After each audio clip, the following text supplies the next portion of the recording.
예수님께 소리를 높이 질렀습니다. 나병 환자들은 당시의 법으로는 부정한 자들이었었기 때문에 그 부정한 것을 사람들에게 입혀서는 안 되기 때문에 항상 거리를 두고 일정한 거리를 둔 채 사람들과 그렇게 지내야 됐습니다.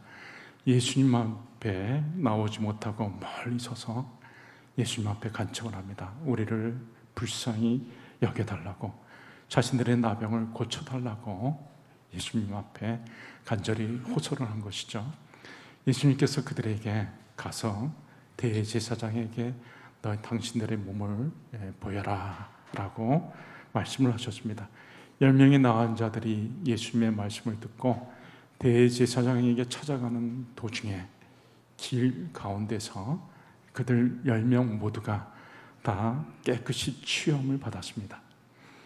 그런데 그 10명 중에서 사마리아인이었던 한 사람만 예수님 앞에 돌아와서 감사를 표현했습니다. 그때 예수님께서 고침받은 사람은, 깨끗이 나음받은 사람은 10사람이 아니냐, 그런데 어떻게 한 사람만 돌아왔느냐, 이 사마리아인 외에는 하나님께 영광을 돌리는 자가 없느냐라고 말씀하셨습니다. 여러분, 우리가 하나님 앞에 은혜를 받았을 때 은혜를 받은 자가 진정으로 하나님 앞에 나타낼 수 있는 반응은 무엇일까요?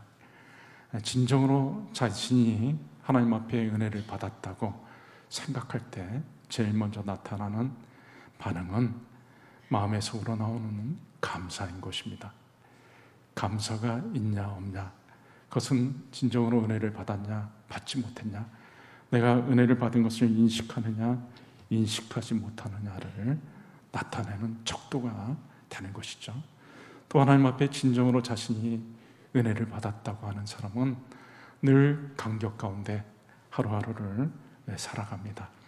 예수님께서 바리새인 시몬이라고 하는 사람의 초청을 받아 식사를 하고 있을 때 동네에 죄인으로 소문난 한 여인이 슬그머니 뒤에, 예수님의 뒤에 와서 섰습니다. 이 여인은 초청받아 온 사람도 아닌 불청객이었던 것으로 보입니다. 예수님의 뒤에서 눈물을 흘리면서 그 눈물을 예수님의 발에 떨어뜨렸습니다. 그리고 자신의 눈물로 더럽혀진 예수님의 발을, 자기의 머리털을 풀어서 닦습니다. 그리고 예수님의 발에 입 맞추고, 그리고 자기의 머리털로 예수님의 발을 닦았습니다. 예수님을 초청했던 바리새인 시몬은 수근수근합니다.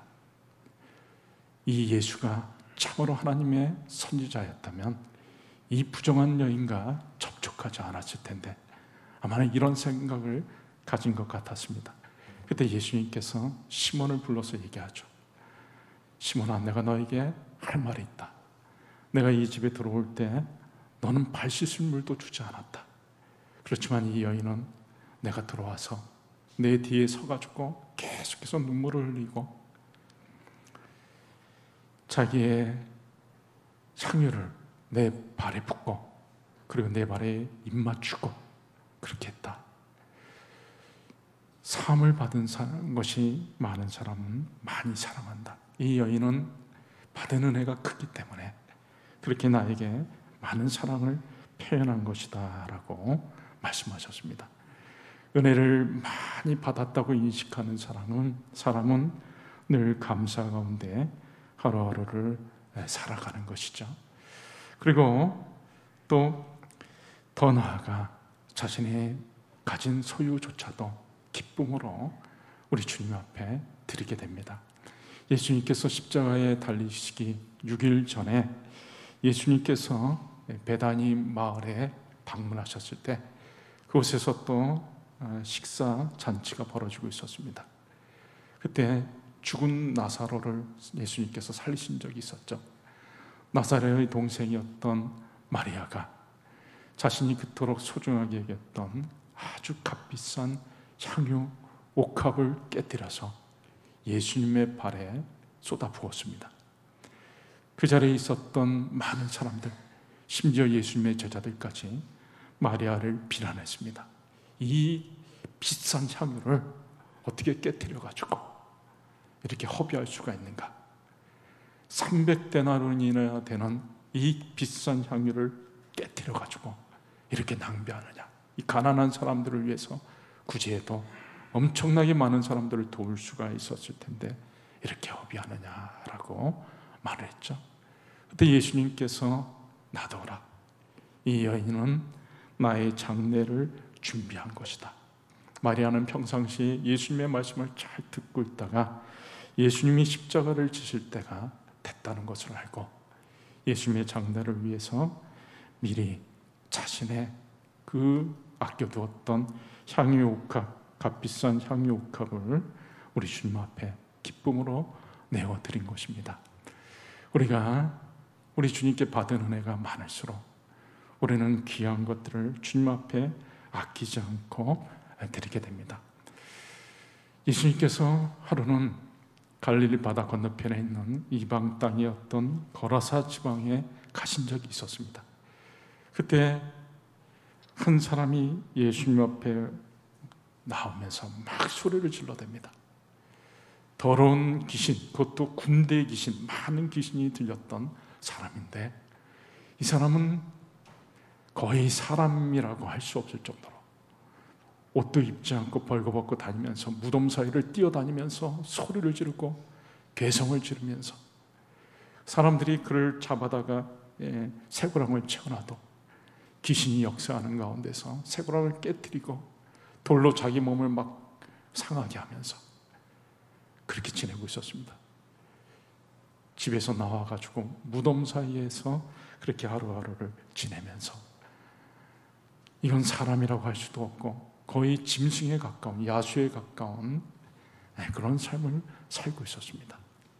그때 예수님께서 그 사람에게 있었던 더러운 군대 귀신을 내쫓아 주시는 것으로 인해 그 사람이 온전해졌습니다. 그리고 그 사람이 예수님께 보인 반응은 예수님 앞에 나와서 예수님과 함께 하려고 자신을 온전하게 해준 이제 정상적인 사람다운 사람으로 살 수 있도록 이끌어 주신 주님의 은혜가 너무나 감사해서 주님 앞에 자기 자신을 남은 삶을 의탁하려고 예수님과 이제 함께 하려고 그렇게 했습니다. 그때 예수님께서 집으로 돌아가서 내가 너에게 한 것을 다른 사람에게 증거하라 라고 말씀하셨죠. 또 예수님께서 십자가에 달리실 때 먼 곳에서 예수님을 바라보는 여인들이 있었습니다.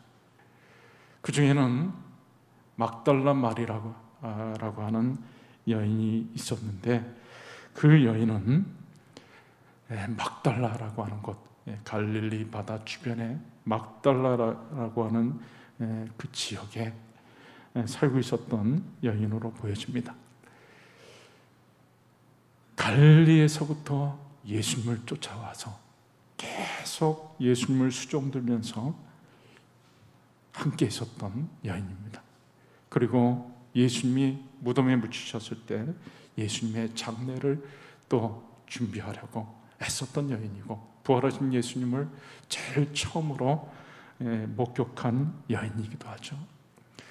이 막달라 마리아가 갈릴리에서부터 예수님을 계속해서 쫓아다니고 남은 삶을 예수님이 생애 마치는 때까지 계속해서 예수님을 수종들었던 것은 다른 이유가 아닙니다.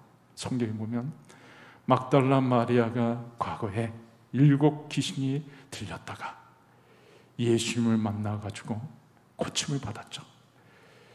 귀신이 하나도 아니고 7이나 되는 귀신이 들렸었으니까 이 막달라 마리아라는 여인의 삶이 어떠했겠습니까? 이건 사람의 삶이라고 말을 할 수가 없었을 것입니다. 정상적인 삶이 불가능한 것이죠. 예수님을 만나 예수님께서 그 더러운 귀신을 쫓아내 주심으로 이제 사람답게 살 수 있게 된 것에 대해 너무나 감사해가지고 자신의 남은 삶은 온전히 예수님을 수종하면서 들면서 그렇게 예수님을 섬기는 삶으로 완전히 바뀌어진 것입니다. 우리가 우리 주님의 은혜를 알면 알수록, 주님의 은혜를 크게 깨달으면 깨달을수록 우리는 우리 자신을 주님께 드리며 주님을 수종하고 섬기는 자리로 나아가게 될 것입니다. 자, 그러면 여러분, 우리는 참 큰 은혜를 받은 자들이죠. 우리가 막달라 마리아나 또 거라사 지방에 군대 귀신 들렸던 사람들보다도 우리는 더 큰 은혜를 받은 자들입니다. 그들은 자신들을 괴롭히고 있었던 귀신들로부터 자유함을 받고 질병으로부터 온전히 고침을 받았습니다. 그러나 우리는 그 질병보다도 훨씬 더 심각한 무서운 죄, 영원한 죽음에 이르게 하는 그 죄로부터 우리는 자유함을 받았습니다. 막달라 마리아와 거라사 지방에 귀신 들렸던 사람은 건강을 찾았지만 우리는 예수님으로 인해서 영원한 생명을 얻었습니다. 우리가 그 두 사람에 비해 더 큰 은혜를 받은 사람들인 것이죠. 자, 그러면 우리는 이렇게 큰 은혜를 받았는데 어떻게 우리가 예수님을 섬기며 살 것인가? 오늘 본문 말씀을 통해서 잠깐 이것을 살펴보기를 원합니다. 오늘 본문의 말씀은 세례 요한에 관계된 요한복음에 나타난 마지막 행적입니다. 세례 요한이 예수님과 관계해서 있었던 일들을 오늘 본문에서 다뤄주고 있는데요. 세례 요한은 예수님을 섬길 때 예수님을 아주 가까운 거리에서 섬겼던 사람입니다. 그가 이 땅에 태어난 이유도 예수님의 길을 예비하며 예수님을 수종들기 위해서 이 땅에 온 사람입니다. 온 것이죠. 세례 요한의 어머니 엘리사벳이 하나님의 은혜로 노년에 잉태할 수 없었던 여인이 하나님의 은혜로 임신을 합니다. 그러고 나서 또 예수님의 어머니 마리아가 성령의 역사로 잉태를 하게 되죠. 그리고 하나님의 인도를 따라 예수님을 품은 이 마리아가 이 세례 요한의 어머니 엘리사벳을 찾아옵니다. 이미 세례 요한이 뱃속에서 6개월째 있을 때였습니다. 그때 예수님의 어머니 마리아가 그 집에 들어올 때 이 세례 요한, 뱃속에 있었던 세례 요한이 복중에서 뛰놀면서 기뻐합니다. 이 세례 요한은 태어날 때서부터 예수님의 길을 예배하러 왔던 사람이죠. 6개월 먼저 태어나가지고 예수님을 기다렸고, 그리고 이제 예수님이 사역하실 때 언제나 예수님 가까운 곳에서 예수님을 섬기려고 애썼던 사람입니다. 그래서 예수님을 증거하기 위해 예수님이 오실 만한 곳을 찾아가지고 요단강 동쪽에 베단이라고 하는 곳에서 예수님을 기다렸습니다. 많은 사람들한테 세례를 주면서 예수님이 틀림없이 이곳으로 지나갈 것이다. 자기의 기대대로 예수님이 찾아오셨을 때 예수님에게 세례를 베풀고 예수님을 가까운 곳에서 섬기며 더 나아가 자기의 제자들까지 예수님 앞에 보내며 예수님을 수종들었습니다. 여러분, 우리가 우리 주님께 큰 은혜를 받은 자로서 우리는 우리 주님을 섬길 때 언제나 우리는 가까운 거리에서 예수님을 섬겨야 되는 것입니다. 잠시도 예수님을 떠나서는 안 되는 것이죠. 마음으로도 우리는 우리 주님을 떠나서는 안 될 것입니다. 욥기서에 보면 하나님께서 악한 마귀에게 욥을 자랑하는 장면이 나옵니다. 네가 내 종 욥을 유의하여 보았느냐? 욥처럼 그렇게 순전한 사람이 없다. 욥은 어떻게 신앙생활을 했는가 하면 10명의 자식들이 있는데 그 자식들이 생일 때마다 잔치가 벌어졌습니다. 잔치를 벌이다 보면 먹고 마시고 막 즐기다 보면 말 실수할 수도 있고 또 죄를 범할 수도 있죠. 그때마다 그 자식을 불러다가 욥이 하나님 앞에 제사를 드리면서 번제를 드리면서 자식들을 성결케 합니다. 네가 잔치를 벌이다가 틀림없이 말 실수도 할 수 있고 먹고 마시다가 하나님 앞에 잘못했을 수도 있을 것이다. 그래서 하나님을 배반했을 수도 있을 것이다. 그래서 자식들을 불러다가 성결케 하는 일을 한 것이죠. 그러니까 마음으로라도 잠시라도 하나님을 배반하는 일이 없도록 욥이 그렇게 철저하게 신앙생활을 했던 것입니다. 우리가 우리 주님을 섬길 때 우리는 우리 주님을 늘 가까운 거리에서 섬겨야 되고 마음으로도 잠시라도 예수님을 떠나서는 안 되는 것입니다. 예수님의 제자들이 예수님과 늘 동행하다가 예수님을 떠났죠. 예수님을 배반했습니다. 예수님의 제자 베드로는 예수님을 3번이나 부인했습니다. 그런데 베드로가 예수님을 부인하기 전에 이미 성경에 보면 징조가 나타나는데 재미있는 표현이 나옵니다. 마태, 마가, 누가복음에 보면 예수님께서 붙잡혀가지고 대제사장의 집으로 끌려갈 때 베드로가 예수님을 따라갑니다. 조용히 따라가는데 성경에 보면 마태, 마가, 누가복음에 어떻게 표현했냐면 멀찍이라고 하는 표현을 쓰고 있습니다. 예수님을 따라가는데 무서우니까 자기가 잡힐까 봐 멀찍이에서 예수님을 따라가는 것이죠. 멀찍이 따라가서 이제 대제사장의 집에 들어갔다가 결국은 3번이나 예수님을 부인합니다. 우리가 우리 주님을 섬길 때 언제나 우리는 마음으로나 몸으로나 예수님과 가장 가까운 거리에서 예수님을 섬겨야 되는 것이죠. 그리고 세례 요한은 예수님을 섬길 때 오로지 예수님만을 높였습니다. 그는 장차 내 뒤에 오실 분이 있는데 그분은 어마어마한 분이시다. 위대한 분이시다. 내가 신발끈을 묶기에도 감당할 수 없을 정도로 그분은 위대하신 분이시다. 그분은 하나님이시다. 성령으로 세례를 베푸시는 분이시다. 나는 고작해야 물로 세례를 베푸는 자이지만 그분은 성령으로 세례를 베푸시는 분이시다. 그리고 자신을 낮춰가면서까지 예수님을 높였습니다.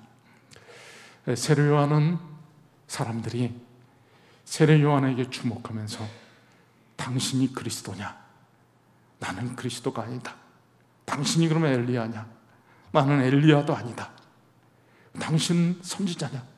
나는 선지자도 아니다. 그럼 당신은 뭐냐?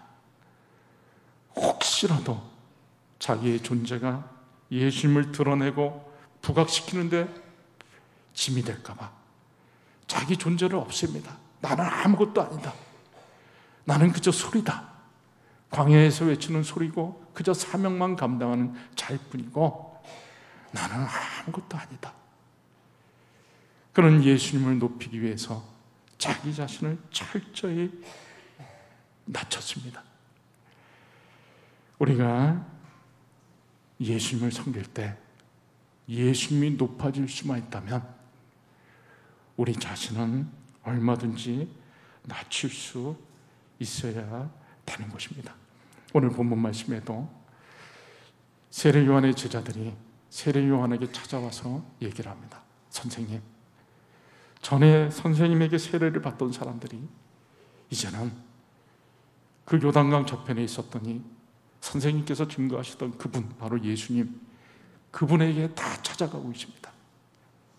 그때 세례 요한이 얘기를 하죠. 맞다, 바로 그거다. 바로 그분이 메시아이기 때문에 사람들이 그분에게 찾아가는 것이 맞고 나는 전에 얘기했던 대로 그분을 증거하러 온 사람에 불과하다. 이 사실을 사람들에게 증거해야 할 사람들은 바로 너희다. 내가 그리스도가 아니고 나는 아무것도 아니고 바로 지금 사람들이 몰려가서 세례를 받는 그분이 메시아시고 찬양과 영광을 받으셔야 할 분이시다. 그것을 증거할 사람들은 너희들이다. 세례 요한이 자신의 제자들에게 그렇게 얘기를 하죠. 여러분, 우리는 이 땅에 살아가는 동안 우리 주님이 높임 받으실 수만 있다면 우리들은 얼마든지 낮은 자리로 내려갈 수 있어야 됩니다.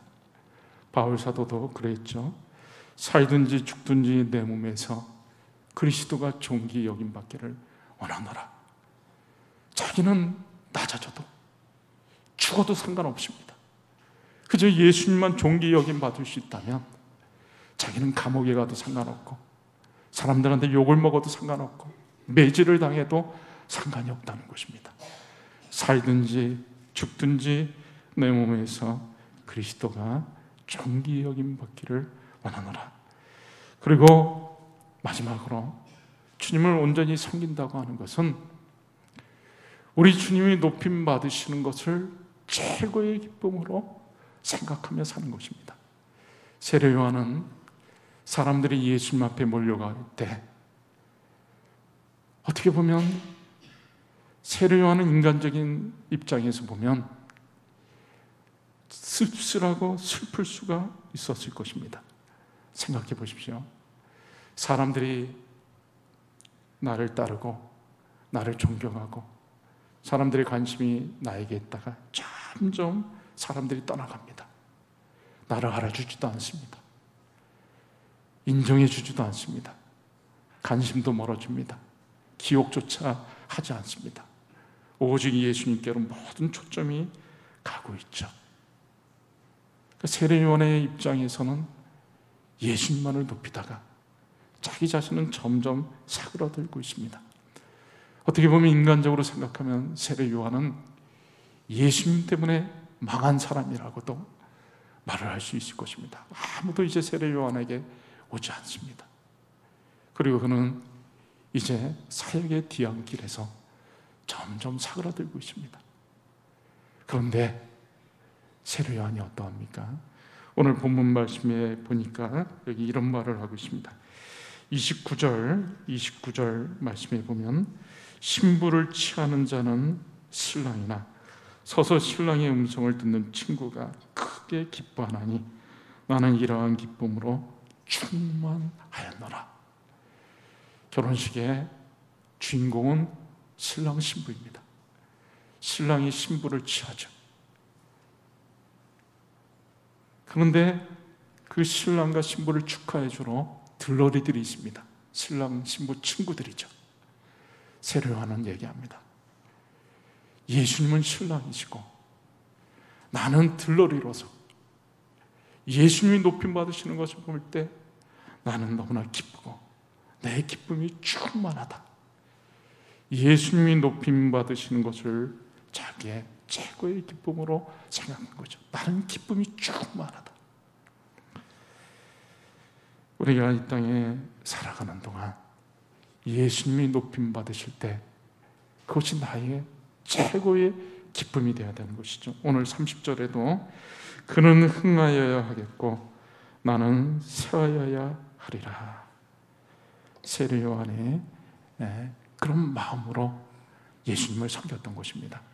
이제 말씀을 맺습니다. 여러분, 저와 여러분은 우리 주님께 큰 은혜를 받은 자들입니다. 질병보다 더 나은 그 죄, 끔찍한 죄의 문제가 해결되어진 사람들이고 그저 건강을 회복한, 건강을 얻은 정도가 아니라 영원한 생명을 얻은 사람들입니다. 그렇기 때문에 우리가 이 땅에 살아가는 동안 우리는 생명을 다해 우리 주님을 섬겨야 되는 것입니다. 이 땅에서 살아가는 동안 우리 주님을 섬기려고 해도 그렇게 많은 기간이 아닌 것입니다. 100년도 안 됩니다. 영원한 생명을 우리가 얻었는데 우리가 주님을 섬길 수 있는 시간들은 그렇게 많지 않습니다. 곧 우리가 주님을 섬기려고 해도 섬기지 못할 때가 오게 될 것입니다. 찬송가 211장 가사에 보면 값비싼 향유를 주께 드린 막달라 마리아 본받아서 그 찬양의 4절 가사에 이런 내용이 나옵니다.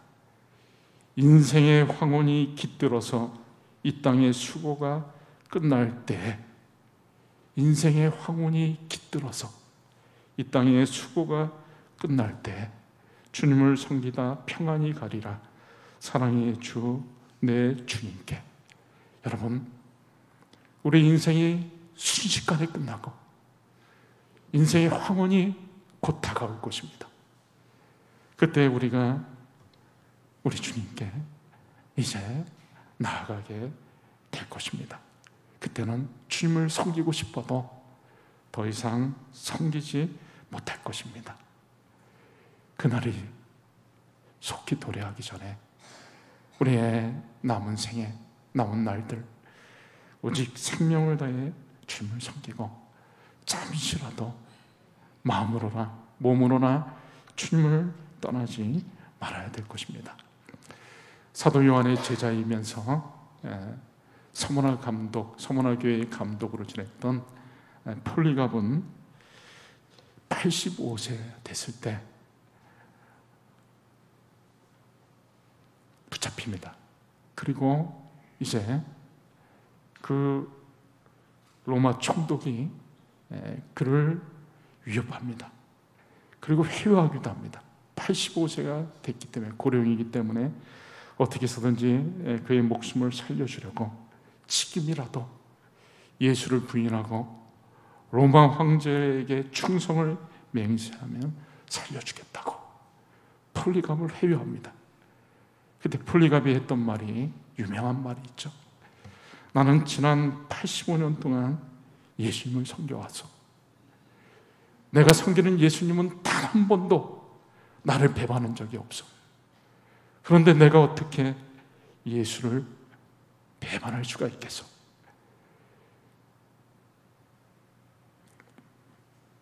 그리고 자기의 몸이 옷이 벗겨지고 그 화형당하는 그때 이런 신앙 고백을 합니다. 하나님 아버지, 저 같은 것을 순교자의 반열에 서게 해주시고 예수님의 고난에 자네 참여시켜 주시니 감사합니다. 그것이 폴리갑의 마지막 말이었던 것입니다. 우리가 이 땅에서 우리 주님을 섬길 때 잠시 잠깐이라도 우리 주님을 떠나지 않고 온 마음과 정성을 다해 주님을 섬기는 저와 여러분들이 다 되실 수 있기를 주의 이름으로 축원합니다. 네, 이 시간에 우리 같이 한번 말씀 붙잡고 한 1, 2분만 같이 기도할 때 하나님, 우리의 생애가 곧 끝나고 우리의 인생의 황혼이 곧 도래할 때가 있을 텐데 하나님, 그때까지 우리의 생명을 다해 우리의 온 인격을 다해 우리 주님을 사랑하고 섬기는 저희들 되게 하여 주옵소서. 마음으로나 몸으로나 잠시라도 주님을 떠나지 않는 저희들이 되게 하여 주시옵소서. 우리 같이